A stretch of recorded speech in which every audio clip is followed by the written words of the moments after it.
Crime WRTV investigates Kara Kenny outside a BMV branch. When we tell our viewers the BMV is selling your personal information, the most common responses we get are, how is this even legal? And how do I opt out? Well, first of all, it's perfectly legal and there is no way to opt out. This bill would change that. The Indiana BMV gathers information on you and they sell it. Your name, date of birth, address, past addresses, odometer reading, the kind of car you drive, your license plate, all are for sale. Companies and individuals buy driver data, including attorneys, auto dealers, debt collectors, insurance agents, mobile home parks, private investigators, and security guards. I'm very concerned about identity theft.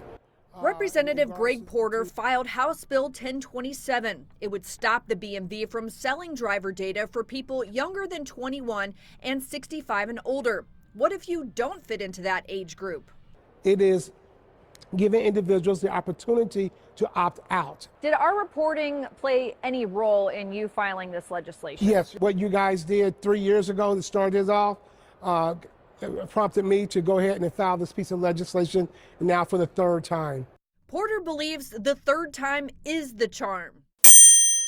Republican Jim Pressel signed on as co-author. In May of this year, they wrote a letter to the Legislative Council raising concerns about the BMV selling driver data, citing significant privacy concerns, transparency gaps, as well as ethical questions about data security and third-party misuse. But it failed to get a summer study committee. Meanwhile, the state legislature is cracking down on how companies handle your data. Your personal data has been treated like someone else's property for too long. The Attorney General's office just announced a new law took effect January 1st. It allows Indiana consumers the right to delete personal data held by companies and to opt out of certain data sales. RTV is joining on our live stream. They're asking if these protections apply to companies only, or does it also apply to government agencies who collect data on you? I believe there's an exemption for government, for local, state, and federal. Correct. All right, yeah. I believe it's, bottom line, self-serving. Why do you think there's been such a reluctance to change this? Dollars are part of this equation. A new report reveals the state is projected to bring in $26.1 million in 2025 from driver data sales. But the BMV's general counsel, Matt Keshtin, says it's not all about dollars. The reason we're disclosing data is not as a way to make money. We're doing it because the federal law requires it and state law requires us to charge.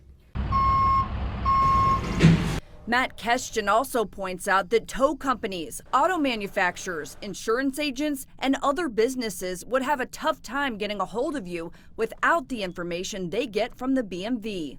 They wouldn't be able to purchase the car, drive the car, or get car insurance under the language in that bill. They wouldn't be able to drive on toll roads because there'd be no way to send them an invoice for the bill. So I think there are a lot of unintended consequences. Porter's bill would allow the state to move money from other funds to offset shortfalls that might happen as a result of allowing drivers to opt out. We're not going to leave them high and dry.